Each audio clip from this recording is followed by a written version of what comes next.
Haryana STF ने कुख्यात gangster Somvir उर्फ मोटा को अमेरिका से डिपोर्ट कराकर भारत वापस लाने में सफलता हासिल की है। आरोपी पर हत्या, लूट और आर्म्स एक्ट समेत करीब 26 आपराधिक मामले दिल्ली, हरियाणा और राजस्थान में दर्ज हैं। एसटीएफ के एसपी वसीम अकरम ने बताया कि सोमवीर उर्फ मोटा कुख्यात गैंगस्टर अनिल छिपी का छोटा भाई है और दोनों भाई विदेश में बैठकर गैंग को ऑपरेट कर रहे थे। ये लॉरेंस बिश्नोई और काला जेठेडी गैंग के साथ मिलकर काम कर रहे थे। आरोपी के खिलाफ वर्ष 2024 में रेड कॉर्नर नोटिस जारी किया गया था। जांच में सामने आया कि सोमवीर ने फर्जी पते पर गाजियाबाद से पासपोर्ट बनवाया था। वर्ष 2024 में वह दुबई गया और करीब 4 महीने बाद अमेरिका पहुंच गया। एसटीएफ ने इंटरपोल और अन्य एजेंसियों के सहयोग से कार्रवाई करते हुए उसे अमेरिका से डिपोर्ट करवाया। फिलहाल आरोपी से पूछताछ जारी है और उससे जुड़े अन्य नेटवर्क की भी जांच की जा रही है। सोमवीर मोटा नाम का एक क्रिमिनल जिसके खिलाफ करीब 26 मुकदमे अलग अलग अपराधों में इसके रिकॉर्ड में हैं, इसको कल यूएसए से डिपोर्ट करा के इंडिया वापस लाया गया है। अभी ये जैसे आपको पता है कि हरियाणा पुलिस में एसटीएफ के द्वारा जो विदेश में भगोड़े अपराधी हैं उनके खिलाफ खास अभियान चला के और उनको भारत प्रतिबद्ध कराने के लिए लगातार प्रयास चल रहे हैं। इसी कड़ी में आपने देखा था पिछले महीने ही अमन भैंसवाल को इंडिया लाया गया था, उससे पहले लखविंदर लक्खा को यूएस से लाया गया था। इसके अलावा 10-12 जो और क्रिमिनल दूसरी कंट्रीज़ में डिटेन और अरेस्ट करा रखे हैं, इनके प्रति हमारी कार्रवाई चल रही है लगातार। तो इसी कड़ी में जो ये अपराधी है सोमवीर, इसके खिलाफ 26 मुकदमे, जिनमें से 10 मुकदमे हत्या के अपराधों के और बाकी लूट, डकैती, आर्म्स एक्ट के मुकदमे हरियाणा, दिल्ली और राजस्थान में दर्ज हैं। ये 2022 में अभी तक पूछताछ में पता चला है कि 2022 में जेल से जमानत पे आने के बाद में नवंबर 2023 में इसने गाज़ियाबाद के एक फर्जी पते पे आइडेंटिटी डॉक्यूमेंट बनवा के वहाँ से पासपोर्ट अर्जित किया और उस पासपोर्ट का इस्तेमाल करके जनवरी 2024 में ये पहले मुंबई और मुंबई से फिर थाईलैंड और थाईलैंड के बाद में ये फिर दुबई चला गया था।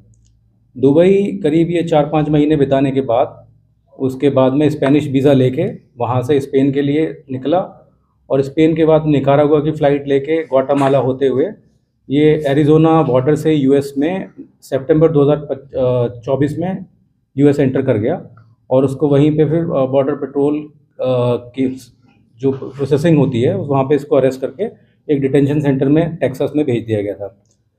हमने एसटीएफ ने इसकी भागने के बाद में जो डिटेक्ट होने के बाद में इसका रेड कॉर्नर नोटिस फरवरी 2024 में दर्ज करा दिया था। इसके अलावा इसका पासपोर्ट रद्द कराया गया था और इसकी डिटेल यूएस की लॉ इन्फोर्समेंट एजेंसीज़ को और इंटरपोल के माध्यम से अलग अलग माध्यमों से इनको डिटेल शेयर की गई थी। इसी के कारण इसका लगातार डिटेंशन सेंटर से अरेस्ट की वो बनी रही और इसके बारे में इसके डिपोर्टेशन के लिए हमारे प्रयास जारी थे।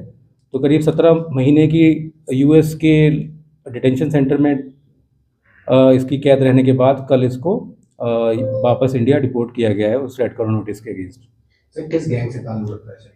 ये सोमवीर मोटा अनिल छिपी का सगा भाई है। अनिल छिपी कारोड़ गांव का, जो रोहतक में कारोड़ गांव है, उस गांव के निवासी हैं दोनों ओरिजिनली। इनकी पारिवारिक रंजिश की वजह से बहुत सारे हत्या के मामले आपस में जो गांव का एक दूसरा इनका विरोधी गुट था, उस गुट के कारण इनका अपराध में शामिल हुए थे। अनिल छिपी अभी दिल्ली में मंडोली जेल में है और वो काला जेठेडी गैंग का, लॉरेंस बिश्नोई गैंग का एक अहम इम्पॉर्टेंट मेंबर है। वो इसी के संबंध में इसके मोस्टली मुकदमों में सोमवीर मोटा भी गायब था और सोमवीर मोटा को जानबूझ के इसलिए विदेश भेजा गया था कि ताकि ये विदेश में बैठ के इनके गैंग को ऑपरेट कर सके। तो ये कहने का नहीं होगा कि लॉरेंस बिश्नोई काला जेठेडी गैंग से ही संबंध रखता है? बिल्कुल। तो सर वहाँ पे किसी घटना को इसमें अंजाम दिया? जैसे कि मैंने आपको बताया कि इसका इंडिया से जैसे ये बाहर निकला, हमारे को इसकी मूवमेंट की डिटेक्शन हो गई थी और दुबई में पता चल गया था कि दुबई में बाई टाइम हमने दुबई को इन्फॉर्म किया है, दुबई से निकल चुका था। तो जब तक ये यूएस से पहुंचा इसकी information already US law enforcement agencies को इंटरपोल के माध्यम से हमने भिजवा रखी थी। तो जिस डिटेंशन सेंटर में ये डिटेन हुआ उसके बाद में इसको छोड़ा नहीं गया उन कागजात के आधार पर और फाइनली इसकी पूरी अपील की प्रोसेस को डिस्चार्ज होने के बाद में 17 महीने के बाद में इसको वापस डिपोर्ट कराया गया है। यहाँ कितने मुकदमे दर्ज थे सर? टोटल इसके 26 मुकदमे हैं हरियाणा में जिसमें से कुछ मुकदमों में ये बरी हो चुका है, कुछ मुकदमों में इसकी ऑलरेडी अरेस्ट वारंट, क्योंकि पिछले 2 साल से ये 2.5 साल से एब्सकॉन्डिंग है, तो उन मुकदमों में प्रोक्लेम्ड ऑफेंडर घोषित किया जा चुका है इसको। सर हरियाणा के कौन से ऐसे मुकदमे जाने माने या कोई ऐसे हाईलाइटेड मुद्दे जिनमें शामिल रहा? ख़ासतौर पे जो लॉरेंस बिश्नोई कटला चिड़ी गैंग की वारदातें हैं, ये वारदातें अनिल छिपी की पर्सनल दुश्मनी का बदला लेने के लिए कारोड़ गांव का एक विरोधी गुट जो छाजू गैंग के नाम से माना जाता था, जिन्होंने छाजू गैंग ने पहले अनिल छिपी के परिवार के ऊपर कई सारे हत्या के 3-4 मामले इनके परिवार में, इसके खुद के पिता की, इसके 2 चाचाओं की हत्या की थी। उन्हीं हत्याओं का बदला लेने के लिए ये अपराध की दुनिया में शामिल हुए थे और उसके बदला लेते हुए इन्होंने छाजू गैंग के ग्रुप के 5 लोगों को अलग अलग समय पर विभिन्न घटनाओं में मारा था। सर गैंग में रोल क्या था इसका? क्या ये इस अनिल छिपी का सगा भाई होने के कारण हत्या के सारे मामलों में, प्लानिंग में, एग्जीक्यूशन में, बहुत सारे घटनाओं में मौके पे मौजूद होकर गोली चलाने में शामिल रहा है।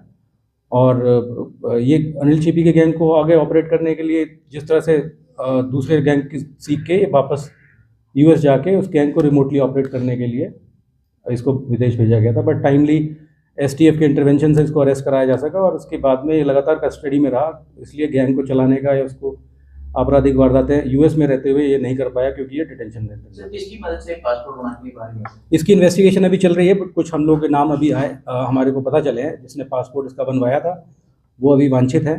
कुछ लोग, 2-3 लोग जिन्होंने इसको अपराध यहाँ से भगाने में, फर्जी पासपोर्ट बनवाने में और फर्जी पासपोर्ट बनवा के इसको डंकी के माध्यम से यूएस पहुँचाने में पैसे और फर्जी कागजात तैयार करने में हेल्प करी है, उन लोगों के नाम हमारे पास आए हैं। जैसे उनकी अरेस्ट होगी हम लोग आप लोगों को सूचित करेंगे इस बारे में। सर सभी गैंगस्टर को ये विदेश भेजने में जो मदद करते हैं, क्या सिमिलर हैं जो अभी आपने नाम किए?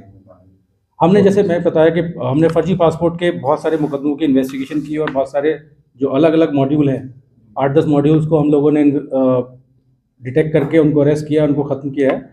और ऐसे ही डंकी के और जो इलीगल ह्यूमन ट्रैफिकिंग के अलग अलग नेटवर्क थे, जिसमें ख़ास तौर पे गैंगस्टर्स को बाहर भेजने के लिए उनका शामिल रहे हैं, उन लोगों को भी हमने समय समय पर गिरफ्तार किया है। हमारे पास करीब 32 या 33 पासपोर्ट एक्ट की एफआईआर्स को हम लोग इन्वेस्टिगेट कर चुके हैं अभी तक या कर रहे हैं। उन्हीं में से भी इसकी भी एफआईआर अभी पेंडिंग है।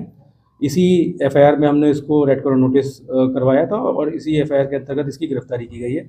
आज इसको अदालत में पेश करके इसका रिमांड लिया जाएगा और आगे इसके द्वारा अलग अलग समय पे किन किन लोगों के संपर्क में था और कौन दूसरे अपराधियों के संपर्क में था, ये पता किया जाएगा।